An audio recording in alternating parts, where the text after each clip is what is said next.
2022년 8월 27일 캄보디아 뉴스 시작합니다. 한국, 캄보디아 노동자 재활 지원.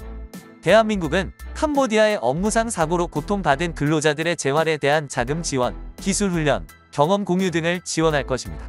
이재갑 전 대한민국 고용노동부 장관이 8월 25일 푸놈펜에 있는 부처 사무실에서 캄보디아 노동직업훈련부 장관과 회의를 갖고 현재 캄보디아에서 재활사업을 위한 공적개발론조 프로그램을 담당하고 있는 이 같은 계획을 공유하고 있습니다.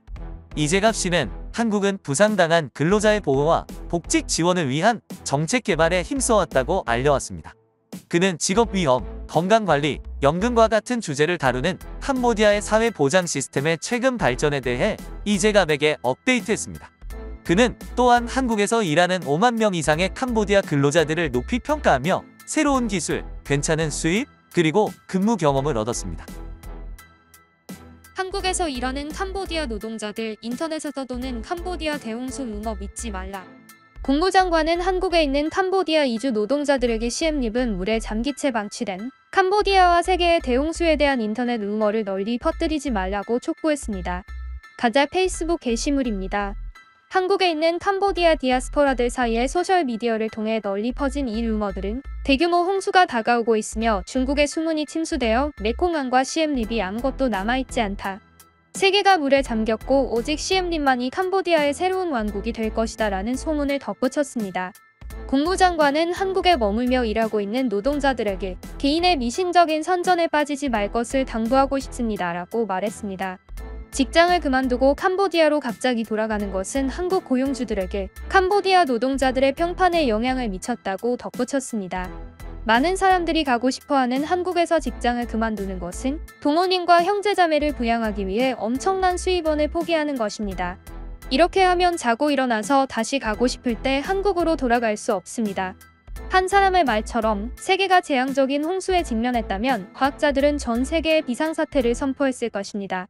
그리고 만약 세상이 가라앉는다면 개인의 농지는 결코 없을 것이고 모든 것이 물에 잠길 것입니다.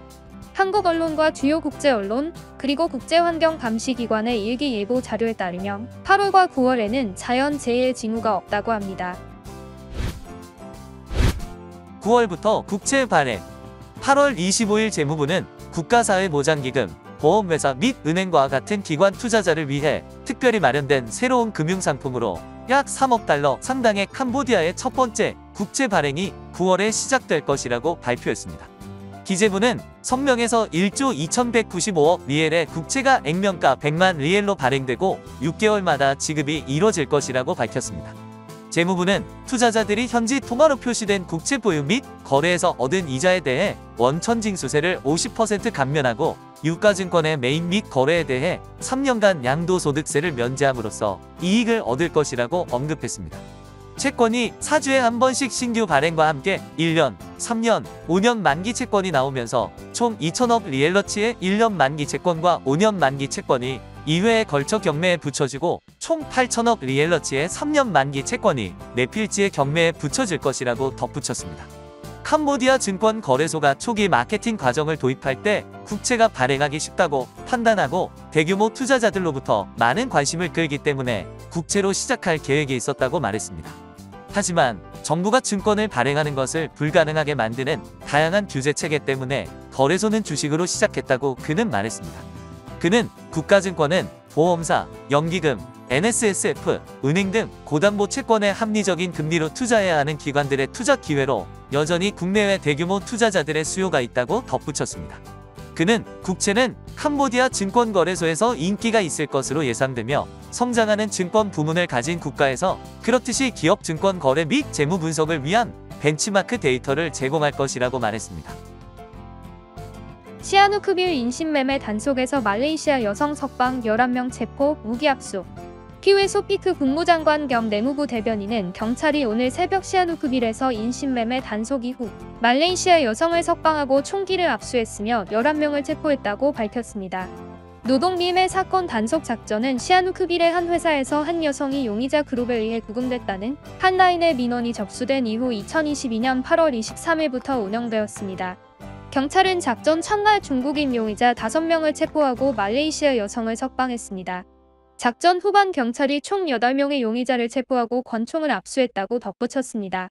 이후 2022년 8월 26일 새벽 1시 30분 경찰은 무기를 거래한 용의자를 수색하고 단속하여 캄보디아인 2명과 중국인 1명 등 3명을 추가로 체포했습니다. 캄보디아는 현재 캄보디아에 거주하는 외국인의 거주지를 감시하고 합법성을 확인하고 인신매매와 관련된 대상을 찾기 위한 대규모 작전을 시행하고 있습니다.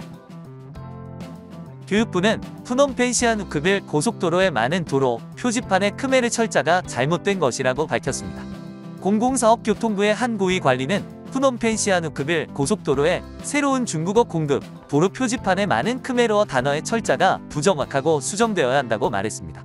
이 성명은 대중들이 이 표지에 사용된 크메르어 단어들의 많은 오류가 포함되어 있다고 불평한 후에 나왔습니다. 외교부 고위 관계자는 중국 고속도로 건설업체가 중국에서 표지판을 만들어 확인 없이 설치했다는 사실을 프레시뉴스에 확인했습니다. 그는 전문가 검사 결과 더 많은 결함 있는 징후가 발견되었다고 덧붙였습니다. 고위 관계자는 회사가 2022년 10월 1일 푸놈펜 시아누크빌 고속도로의 시험 발사일 이전의 실수를 시정하라는 지시를 받았다고 말했습니다. 푸놈펜 시아누크빌 고속도로 프로젝트는 길이가 187.05km이고 2019년 3월 22일에 공사를 시작했습니다. 푸놈펜 시아누크빌 고속도로 프로젝트는 캄보디아의 첫 번째 고속도로 프로젝트이자 가장 중요한 전략적 복도 프로젝트로 푸놈펜에서 시아누크빌 항구까지의 이동 시간을 5시간에서 단 2시간으로 단축했습니다. 캄보디아 뉴스TV는 시청자분들의 문의나 제보를 기다리고 있습니다. 또한 기사에 정정 내용이 있으면 수정하겠습니다. 구독과 알람 설정 부탁드리며 항상 시청해주셔서 감사합니다.